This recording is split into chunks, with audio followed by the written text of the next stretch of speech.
नमस्कार दोस्तों, 24 नवंबर 2021 के daily the Hindu editorial discussion में आपका स्वागत है। वैसे तो मैं बोलूँगा कि आज के सारे आर्टिकल्स में कुछ ना कुछ डिस्कस करने लायक है। एक आर्टिकल यहाँ पे है वेस्ट एशिया की नेसेंट डेमोक्रेसीज को लेके। इसमें टूनिसिया के बारे में और सूडान के बारे में, इन दोनों के बारे में बहुत डिटेल में बातचीत करी गई। तो ये आर्टिकल मैं मोस्ट प्रॉब्ली आपसे अलग से डिस्कस करूँगा। मैं जो आपसे इस पर्टिकुलर वीडियो में आर्टिकल डिस्कस करने वाला हूँ ब्रीफ में, वो है ओवर वैल्यूड यूनिकॉर्न्स इन अ डिस्ट्रेस्ड इकोनॉमी। बेसिकली अभी पेटीएम का आईपीओ लॉन्च हुआ और वो आईपीओ कितनी धड़ाम से नीचे गिरा है ये आपने भी सुनी लिया होगा अब तक। तो हमारे देश में बहुत सारे ओवर वैल्यूड यूनिकॉर्न्स हैं। यहाँ पे एड टेक सेक्टर की भी बात की जा रही है। तो एजुकेशनल टेक्नोलॉजी में कुछ ऐसी कंपनीज हैं जो कि ऑलरेडी $1 बिलियन की वैल्यूएशन को पार कर चुकी हैं। जिसको यूनिकॉर्न का मतलब नहीं पता हो, मैं उसको बता देना चाहता हूँ। यूनिकॉर्न वो कंपनी होती है जिसकी मार्केट वैल्यूएशन $1 बिलियन से ज्यादा है। तो ऐसी स्टार्टअप जिसकी मार्केट वैल्यूएशन $1 बिलियन से ज्यादा है, वो यूनिकॉर्न है। तो इंडिया में बहुत सारे अनसस्टेनेबल यूनिकॉर्न्स हैं। उसके बारे में इस आर्टिकल में एम सुरेश बाबू जी ने अपने व्यू पॉइंट दिए हैं। इन व्यू पॉइंट्स को देखेंगे। फिर एक छोटा सा आर्टिकल है सूडान की पॉलिटिक्स को लेकर। सूडान में ये जो फिर से मिलिट्री कूप हुआ है और इस मिलिट्री कूप को कुछ हद तक रिवर्स किया गया है, क्या और हो रहा है यहाँ पे सूडान में, उसके बारे में बात की गई। इस पर्टिकुलर आर्टिकल को देखेंगे। फिर रिसेंटली यूएस की ट्रेड रिप्रेजेंटेटिव कैथरीन टाई ये अपनी एशिया की विजिट पे निकली हैं और ओवरऑल इन्होंने बायलेटरल मीटिंग की commerce and industry minister Piyush Goyal के साथ। तो इस बायलेटरल मीटिंग में US India trade policy forum को फिर से शुरू कर दिया गया है। इसको आज के करंट अफेयर्स में मैंने आपको बताया था, वहां पे मैंने आपको बताया था कि एडिटोरियल में मैं इसके बारे में बात करूंगा।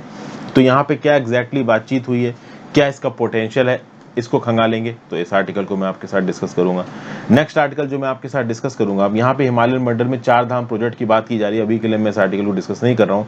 और भी कुछ आर्टिकल्स हैं, जैसे कि इंडिया किस प्रकार से अपने कैंडिडेट्स को इंटरनेशनल बॉडीज में अपॉइंट करता है। जैसे रिसेंटली बिमल पटेल नाम के इंडियन कैंडिडेट को United Nations international law commission में अपॉइंट किया गया।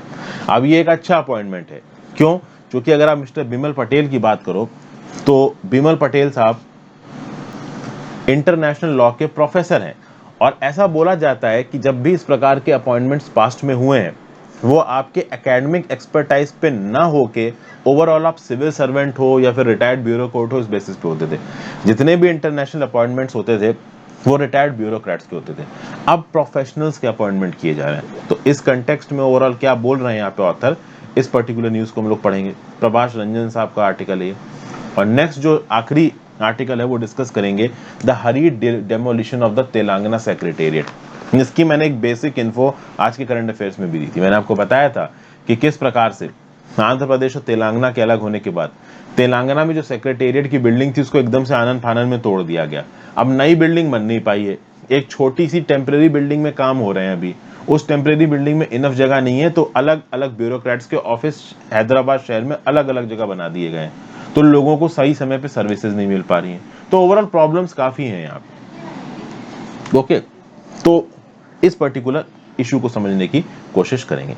तो ये आर्टिकल्स आज की डेट में हम डिस्कस करने वाले हैं। ये तो खैर 24 नवंबर 2021 का आर्टिकल है, इसका यहाँ कोई सेंस नहीं। तो चलिए शुरुआत करते हैं। सबसे पहले शुरू करेंगे governance all over the place. The hurried demolition of the Telangana secretariat has affected grievance redress mechanism. क्या बताया जा रहा है यहाँ पे, देखिए। अच्छा, वीडियो पे लाइक और शेयर का बटन जरूर दबा देना दोस्तों, अगर अब तक ना दबाया हो तो। इंस्टाग्राम पे फॉलो कर लीजिए, टेलीग्राम ग्रुप ज्वाइन कर लीजिए, नीचे लिंक दिया हुआ है। जितना ज्यादा कमेंट कर सके वीडियो पे उतना ज्यादा कमेंट करें, इससे वीडियो का इंगेजमेंट बढ़ता है और यूट्यूब वीडियोस को और प्रमोट करता है। तो तेलंगाना की बात की जाए तो तेलंगाना में लोगों का टॉप लेवल्स ऑफ एडमिनिस्ट्रेशन का एक्सपोजर पाने में अब थोड़ा समय लगेगा। मतलब कि जैसे फॉर एग्जांपल आपको कोई परेशानी हुई, ठीक है, आपके शहर में, ठीक है ना, तेलंगाना में मान लीजिए होम डिपार्टमेंट में या सैनिटेशन डिपार्टमेंट में, सड़कों के विभाग में कुछ परेशानियां हैं आपके इलाके में, तो आप अपने इलाके की परेशानी को लेके सचिवालय में पहुंचे। अब जब आप सचिवालय में पहुंचे तो वहां सारे ब्यूरोक्रेट, मिनिस्टर, मंत्री वगैरह बैठते हैं। जब आप पहुंचे वहां पे तो आपको पता चला आधे मिनिस्टर यहाँ बैठ रहे हैं, आधे ब्यूरोक्रेट यहाँ बैठ रहे हैं, बाकी एक ब्यूरोक्रेट हैदराबाद के दूसरे कोने में बैठा है, एक कहीं और बैठा है। तो आपको 1-2 दिन तो यही पता करने में लग जाएंगे कि भैया जिस डिपार्टमेंट में मैं जाना चाहता हूँ वो डिपार्टमेंट एग्जैक्टली में है कहाँ। हाँ, प्रॉब्लम यही हो रही है यहाँ पे। नई सचिवालय बिल्डिंग तेलंगाना की अभी के लिए बनी नहीं है, और जो प्रेजेंट सचिवालय की बिल्डिंग है तेलंगाना की, वो एक छोटे से आप कह लो बिल्डिंग में बनी, जिसको आप BRKR भवन बोलते हो। और ये जो BRKR भवन है, इसमें कुछ ब्यूरोक्रेट्स और मिनिस्टर्स बैठते हैं और बाकी ब्यूरोक्रेट्स और मिनिस्टर्स शहर के अलग अलग हिस्सों में बैठते हैं। तो जो हैदराबाद के लोग हैं और इनफैक्ट तेलंगाना ओवरऑल स्टेट के जो लोग हैं, वो जब भी अपनी परेशानियों को लेके पहुंचते हैं इन ऑफिसेज में, इनकी परेशानियों को देखने वाली वहां पे अथॉरिटी होती ही नहीं है। अथॉरिटी ढूंढने में ही इनको समय लग जाता है। ऊपर से ये जो छोटी सी मेकशिफ्ट सेक्रेटेरिएट है, इसमें कोविड के चलते एंट्री पे बहुत सारे रिस्ट्रिक्शंस हैं, तो लोग इसके अंदर घुस भी नहीं पा रहे हैं। तो लोगों को बहुत सारे दिन तक तो यही नहीं पता चल पा रहा है कि अगर उनको अपनी प्रॉब्लम सॉर्ट आउट करनी हो तो वो एग्जैक्टली कौन से डिपार्टमेंट में जाए। ठीक है, ये सेक्रेटेरिएट सचिवालय तो आपको पता ही है ना, सारे मिनिस्टर सचिवालय में बैठते हैं, प्लस उन मिनिस्टर्स के secretary, top IAS officer, senior bureaucrats, ये सब भी सचिवालय में बैठते हैं। अगर स्टेट का सचिवालय है तो जितने भी आला PCS ऑफिसर होंगे वो भी यहीं पे बैठते होंगे। तो अब सारे ऑफिसर्स, पॉलिटिशियंस जब एक जगह पे बैठते हैं तो कुछ ग्रीवेंसेस तो देखो रिड्रेस हो ही जाती हैं बातचीत के बाद, मिलने के बाद। लेकिन अगर आप कंसर्न ऑफिसर मिनिस्टर से मिल ही ना पाओ तो फिर आप क्या कर लोगे? तो ये सब चीजें यहाँ पे ओवरऑल बताई जा रही हैं। अब रीजंस ऑफ डिमोलिशन की अगर बात की जाए तो देखिए, जब आंध्र प्रदेश और तेलंगाना का बाइफर्केशन हुआ 2014 में, तो सचिवालय की बिल्डिंग को 58:42 के रेशियो में बांटा गया। 58 चली गई आंध्र प्रदेश के पास, 42 चली गई तेलंगाना के पास। मैं परसेंटेज की बात कर रहा हूँ। और ये 10 साल के लिए लागू था 2024 में। आंध्र प्रदेश सरकार ने बोला कि हमें आधी आधी नहीं चाहिए, हम अपनी खुद की सचिवालय की बिल्डिंग बनवाएंगे अमरावती में। और के चंद्रशेखर राव की जो गवर्नमेंट थी तेलंगाना में, इसने क्या किया, इसने जो सचिवालय का कॉम्प्लेक्स था हैदराबाद में, जो कि बहुत लंबे समय से ओवरऑल इस्तेमाल किया जा रहा था आंध्र प्रदेश की डेवलपमेंट के लिए। पहले आंध्र प्रदेश की कैपिटल हैदराबाद थी और आंध्र प्रदेश पूरा का पूरा इसी सचिवालय की बिल्डिंग पे चलता था। अब चूंकि आंध्र प्रदेश अलग हो गया और वो अपना सचिवालय अमरावती में बना रहे थे, वहां अलग ही कहानी है। तो चंद्रबाबू नायडू ने बोला कि अमरावती में बनाएंगे कैपिटल, और ये जो आपके YS जगनमोहन रेड्डी है, उन्होंने बोला 3 अलग अलग जगह बनाएंगे, गुंटूर, विशाखापट्टनम, अमरावती। तो वहां पे एक अलग केओस है। तो कुल मिला के हैदराबाद में ये जो ओल्ड कॉम्प्लेक्स था, जिसमें 10 अलग अलग ब्लॉक्स थे और कुछ ब्लॉक तो निजामों के समय के बनाए हुए थे, इस बिल्डिंग को आनंद फानंद में तोड़ दिया गया, गिरा दिया गया। ठीक है भाई, आपने बिल्डिंग तो गिरा दी सेक्रेटेरिएट की नई बिल्डिंग बनाने के लिए, पर नई बनवाओ भी तो। ये बोला गया कि एक नया state of the art complex बनाया जाएगा जिसमें सारे डिपार्टमेंट एक जगह होंगे। चलिए, सोच अच्छी है, लेकिन सोच तब तक अच्छी होती है जब आप इंप्लीमेंट करो। अब आप UPSC की तैयारी कर रहे हो, आप सोच रहे हो मैं 12 घंटे दिन में पढ़ूंगा और निकाल दूंगा।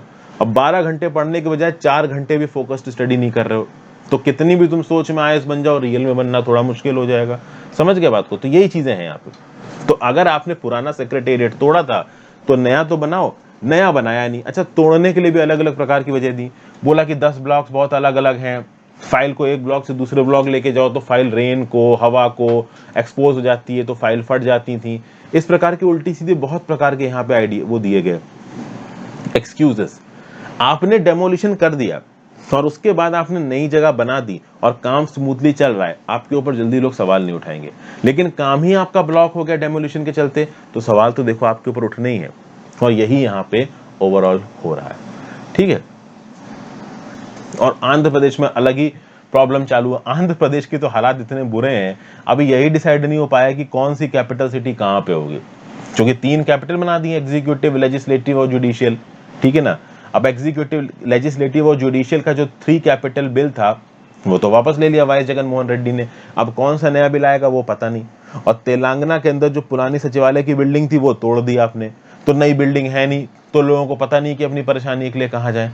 तो कुल मिला के ओवरऑल जो एडमिनिस्ट्रेशन है ना, वो यहाँ पे बड़ा हेवायर में चल रहा है और लोगों को जो गवर्नेंस क्वालिटी है वो बहुत गंदी मिल रही है।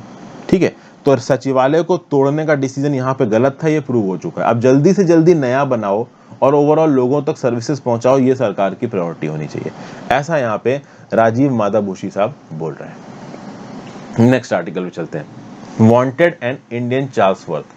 India has a habit of nominating retiring government officials of international forums, but this seems to be changing. यहाँ पे क्या बोल रहे हैं ऑथर? प्रभाष रंजन साहब ये बोल रहे हैं कि भाई इंडिया की कुछ इस प्रकार की हैबिट है कि जब भी किसी इंटरनेशनल बॉडी में इंडिया को अपॉइंटमेंट करना होता है, वो रिटायर्ड ब्यूरोक्रेट को अपॉइंट कर देते हैं, किसी एक्सेप्शनल क्वालिफाइड और एक्सपीरियंस्ड पर्सन को अपॉइंट नहीं करते। लेकिन ये स्टैंस इंडिया का बदल रहा है। क्यों बदल रहा है? रिसेंटली इंडिया का जो कैंडिडेट है in United Nations international law commission, इसको अपॉइंट किया गया बिमल पटेल साहब को। और बिमल पटेल साहब इंटरनेशनल लॉ में प्रोफेसर हैं, तो इनको इंटरनेशनल लॉ की काफी जानकारी है। एक प्रोफेसर को अपॉइंट करोगे तो आपको लगेगा कि हाँ भाई एक एक्सपर्ट को वहां पर अपॉइंट किया गया। तो इंटरनेशनल लॉ के डेवलपमेंट में बिमल पटेल अब यहाँ बहुत कुछ कर सकते हैं। बिमल पटेल से यहाँ पहले इस कुर्सी पे थे अनिरुद्ध राजपूत, ये भी इंटरनेशनल लॉ में एक प्रैक्टिशनर थे, जो इंटरनेशनल लॉ पढ़ रहा हो उसको समझ रहा हो। हालांकि मिस्टर अनिरुद्ध राजपूत के समय पे काफी क्रिटिसाइज किया गया था कि इतने यंग पर्सन को अगर आप अपॉइंट कर रहे हो, मतलब इनका बीजेपी की सरकार के साथ बहुत बनती है इसलिए अपॉइंट किया जा रहा है, वो एक अलग चीज है। समझने वाली बात यहाँ पे ये है कि अब तक अगर इंटरनेशनल लॉ कमीशन में आप अपॉइंटमेंट्स को देखोगे तो ज्यादातर अपॉइंटमेंट्स उन रिटायर्ड ऑफिशियल के हुए हैं जो कि मिनिस्ट्री ऑफ एक्सटर्नल अफेयर्स के लीगल और ट्रीटाइटिस डिवीजन में काम कर रहे थे। तो मिनिस्ट्री ऑफ एक्सटर्नल अफेयर्स के लीगल एंड ट्रीटाइटिस डिवीजन में गवर्नमेंट सीनियर आईएएस ऑफिशियल्स काम करते हैं, और ये जब सीनियर आईएएस ऑफिशियल्स रिटायर हो जाते हैं तो इनको इंटरनेशनल लॉ कमीशन में अपॉइंट कर दिया जाता है। लेकिन अब ये चीजें ओवरऑल थोड़ी बदलती हुई नजर आ रही हैं। जो सैयद अकरुद्दीन साहब थे, फॉर्मर परमानेंट रिप्रेजेंटेटिव थे यूएन के इंडिया की तरफ से, उन्होंने बोलता था कि जो लीगल एंड ट्रीटाइटिस डिवीजन में एमईए में जो ऑफिसर्स काम करते हैं उनको लगता था कि इंटरनेशनल लॉ कमीशन में तो यही लोग आएंगे। लेकिन अब ये चीज बदल रही थी। बहुत कम ऐसा हुआ है, जैसे कि 1958 में राधा विनोद पाल, ये एक आइकॉनिक जज थे जिनको इंटरनेशनल लॉ कमीशन में अपॉइंटमेंट मिला है। उसके बाद से ज्यादातर जो अपॉइंटमेंट्स हुए वो रिटायर्ड ब्यूरोक्रेट्स के हुए। तो रिटायर्ड गवर्नमेंट ऑफिशियल्स को अगर आप इंटरनेशनल फोरम में अपॉइंट करोगे तो इसका क्या मतलब है? इसका मतलब है कि ब्यूरोक्रेसी को आप बहुत ज्यादा प्रिविलेज दे रहे हो, और जो एक्सपर्ट लोग हैं इस फील्ड के उनको आप कहीं ना कहीं इग्नोर कर रहे हो। तो ये सही नहीं है। और ये बाकी अपॉइंटमेंट्स में भी ऑथर पॉइंट आउट कर रहा है। जैसे कि रिसेंटली अभी के लिए इंटरनेशनल कोर्ट ऑफ जस्टिस में हमारे दलवीर भंडारी साहब अपॉइंटेड हैं। इससे पहले देखा जाए तो 3 सिविल सर्विसेज के ऑफिसर को अपॉइंटमेंट मिला इंटरनेशनल कोर्ट ऑफ जस्टिस में, नागेंद्र सिंह, बीएन राव और आरएस पाठक। अब इंटरनेशनल कोर्ट ऑफ जस्टिस में तो एक जुडिशियल मेंबर की जरूरत है, यहाँ पे आप सिविल सर्विसेज के मेंबर को अपॉइंट करो, वो देखिए यहाँ पे सही नहीं है। अभी के लिए भाई साहब मिस्टर अगर भंडारी की बात की जाए तो ये एक ऑनरेबल जज हैं, लेकिन आईसीजे ज्वाइन करने से पहले इंटरनेशनल लॉ के फील्ड में इनका कोई ज्यादा आप कह लो कंट्रीब्यूशन नहीं था। तो मतलब अगर आप एक जज को भी इंटरनेशनल कोर्ट ऑफ जस्टिस में अपॉइंट कर रहे हो तो आप इस बात को देखो कि डोमेस्टिक लॉ से ज्यादा उसको इंटरनेशनल लॉ के बारे में पता है कि नहीं पता है। मतलब इनफैक्ट ऑथर इस पर्टिकुलर आर्टिकल में ये बोल रहा है कि अपॉइंटमेंट्स में आप इस बात को इंश्योर करिए कि जिस पोस्ट पे आप एक बंदे को अपॉइंट कर रहे हो उसका उस पोस्ट के स्पेसिफिक कंटेक्स्ट से कितना एक्सपीरियंस है, कितना उसको डीप नॉलेज है। ये सब बातें यहाँ पे ओवरऑल बोली जा रही हैं। अब बात की जाए वर्ल्ड ट्रेड ऑर्गेनाइजेशन की अपीलेट बॉडी की। वर्ल्ड ट्रेड ऑर्गेनाइजेशन में जब भी कोई डिस्प्यूट होता है, उसकी जो अपीलेट बॉडी है, जो कि उसका हाईएस्ट जुडिशियल ऑर्गन है, वहां पे 2 इंडियंस ने सर्व किया है। एक है उज्जवल सिंह भाटिया और एक है एवी गणेशन। अब इन दोनों का नाम यहाँ क्यों लिया जा रहा है? इसलिए लिया जा रहा है कि जुडिशियल फील्ड में इनको कोई नॉलेज नहीं थी, ये जर्नलिस्ट ब्यूरोक्रेट थे।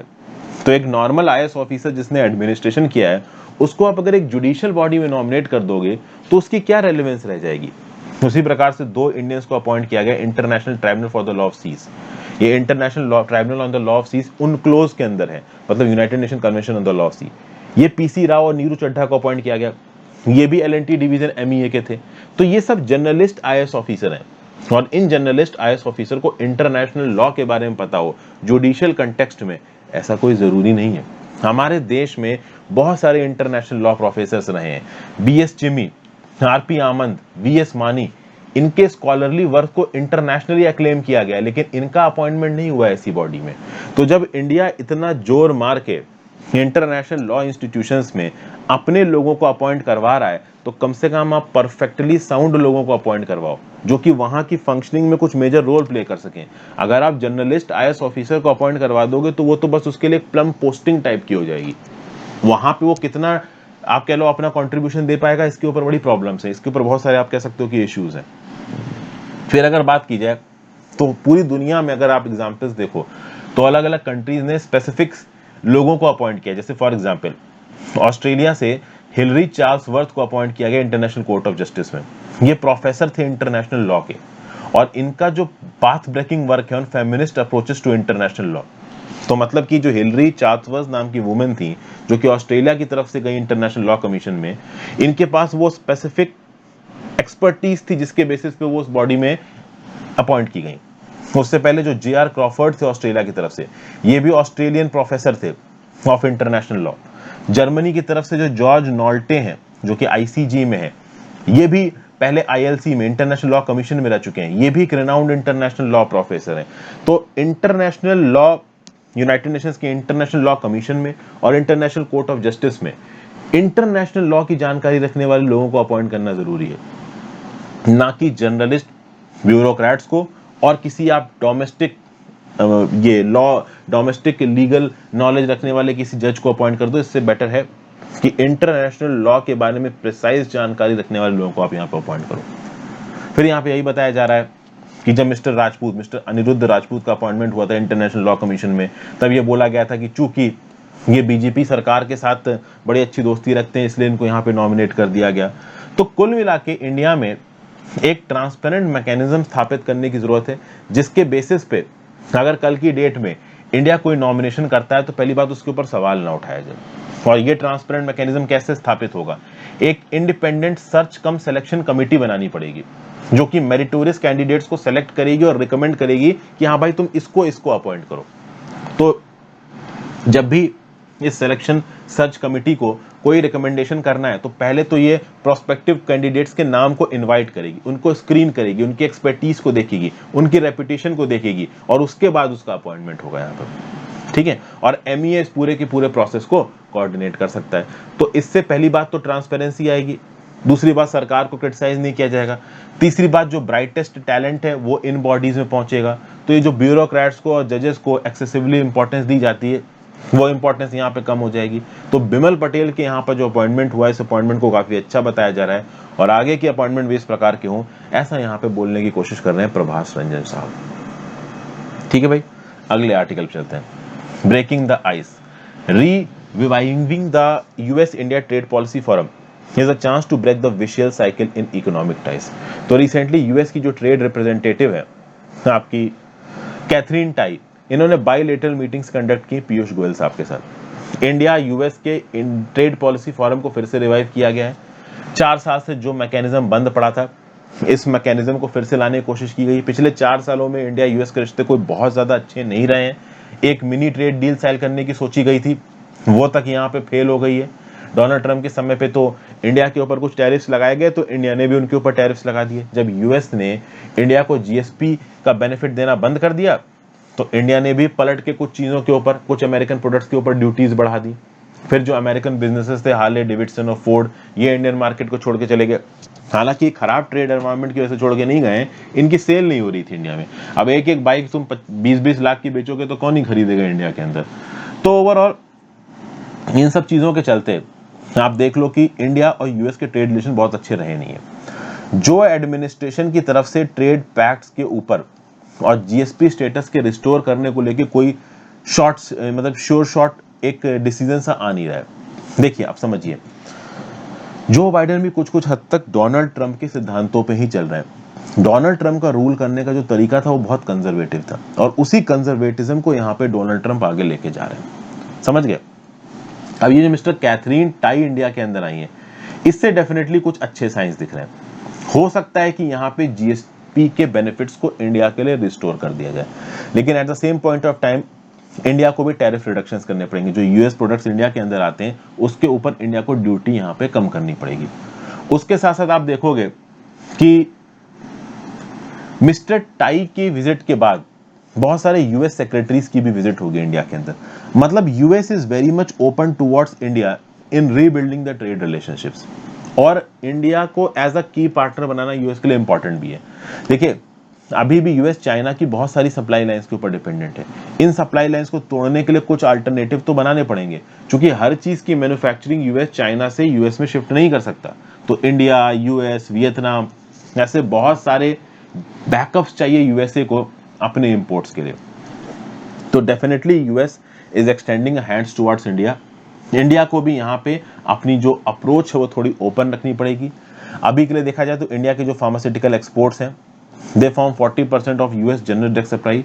मतलब यूनाइटेड स्टेट्स के अंदर 100 रुपीज का अगर जेनरिक ड्रग्स का मार्केट है, जेनरिक ड्रग्स मतलब जो ब्रांडेड नहीं है लेकिन उनकी इफेक्टिविटी उतनी है, तो 40% जेनरिक ड्रग्स जो यूएस के अंदर बिकते हैं वो इंडिया में बने हुए होते हैं। तो डेफिनेटली यहाँ पे बहुत सारे टैरिफ, नॉन टैरिफ बैरियर्स और रेगुलेटरी आर्किटेक्चर को इंडिया के अंदर थोड़ा बहुत यूएस के फेवर में करना चाहिए। देखिए, हम लोग हमेशा से अपने कन्वेंशनल स्टैंड को लेकर नहीं चल सकते। अगर आप पूरी दुनिया की बात करो तो पूरी दुनिया के अंदर इस समय पे एक प्रोटेक्शनिज्म वाला सेंटीमेंट चल रहा है और इसको खुद डोनाल्ड ट्रंप ने प्रमोट किया है। अगर हम यूएस के साथ अपने ट्रेड रिलेशंस को बढ़ाना चाहते हैं, यूएस के अंदर अपने प्रोडक्ट्स के लिए मार्केट को खोलना चाहते हैं, तो हम जो अपने देश के अंदर प्रोटेक्शनिज्म के सिद्धांत को लेकर चलते हैं, हमें उसको रिलीज करना पड़ेगा, ठीक है ना। चूंकि देखिए, अगर हम प्रोटेक्शनिज्म के सिद्धांत को लेकर चलेंगे तो ओवरऑल सामने वाली कंट्रीज भी लेके चलेगी। तो यहाँ पे ऑथर यही बोल रहा है कि यूएस ने इंडिया की तरफ एक हाथ बढ़ाया है, इंडिया को उस हाथ को पकड़ना चाहिए, इंडिया को अपने मार्केट्स को यूएस के प्रोडक्ट्स के लिए खोलना चाहिए, इंडिया को बहुत सारे ट्रेड कंसेशंस यूएस को देने चाहिए। जब हम ट्रेड कंसेशंस यूएस को देंगे तब हम उस प्रकार के ट्रेड कंसेशंस यूएस से एक्सपेक्ट कर सकते हैं, ऐसा यहाँ पे ऑथर बोल रहा है। अब इसमें अलग अलग इकोनॉमिस्ट अलग अलग प्रकार के व्यू पॉइंट दे सकते हैं। अगले आर्टिकल चलते हैं, transition troubles, Sudan civilian leader should stay united and take the country to full democracy. देखिए, सूडान के जो मिलिट्री जनरल हैं अब्दुल फतह अल बुरहान, इन्होंने डिसीजन लिया था, पहले तो क्या किया था इन्होंने 25 अक्टूबर को सोवरेनिटी काउंसिल को इन्होंने डिसॉल्व कर दिया था। देखिए, 2019 में सूडान में एक रेवोल्यूशन हुआ और उसके बाद जो उनके मिलिट्री लीडर थे, जिनका नाम था, मिलिट्री लीडर नहीं बोल लीजिए, जो डिक्टेटर थे उमर अल बशीर को हटा दिया गया। तो ओवरऑल उमर अल बशीर की मिलिट्री बैक डिक्टेटरशिप को 2019 में हटा दिया गया। एक सोवरेनिटी काउंसिल बनाई गई, यहाँ पे सिविलियन लीडरशिप और मिलिट्री ने पावर को शेयर किया।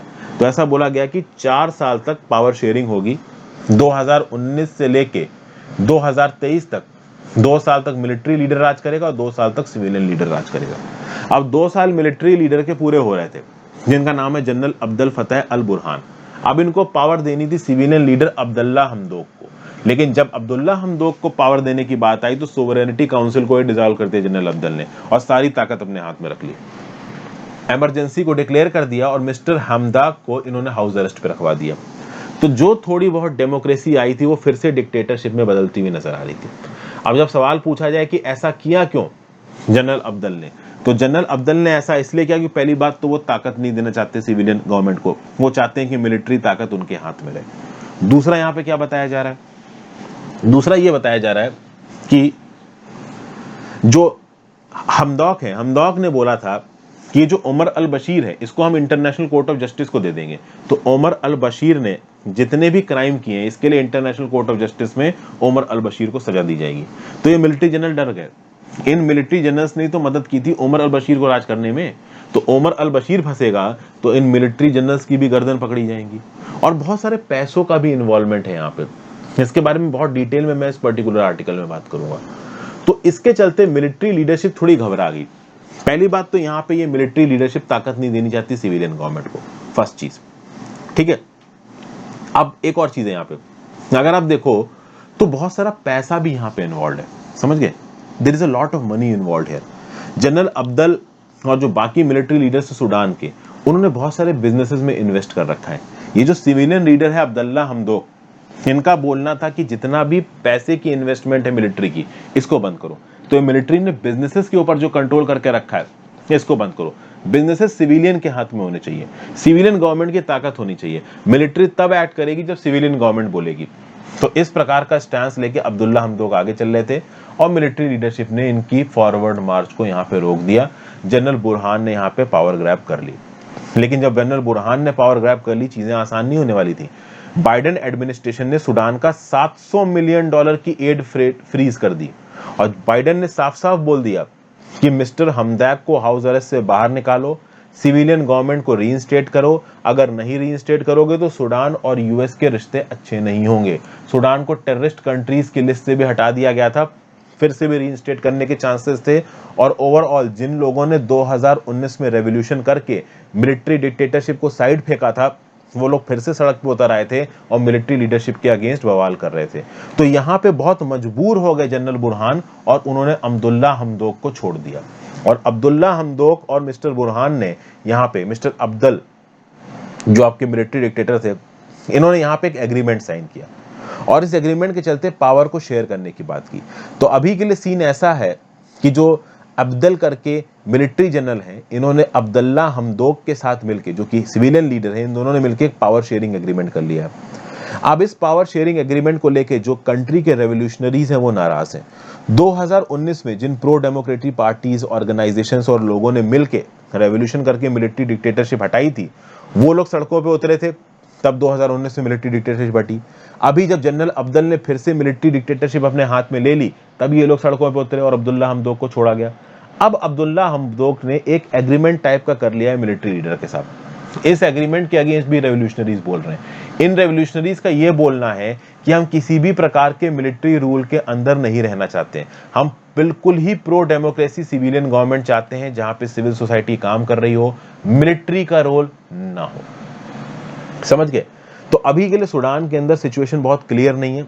मिलिट्री ने भले ही ओवरऑल एक स्टेप बैक लिया है, सिविलियन गवर्नमेंट को थोड़ा बहुत रीइंस्टेट करने की कोशिश की है, बट इसका मतलब ये नहीं है कि मिलिट्री फिर से पावर को उsurप करने की कोशिश नहीं करेगी।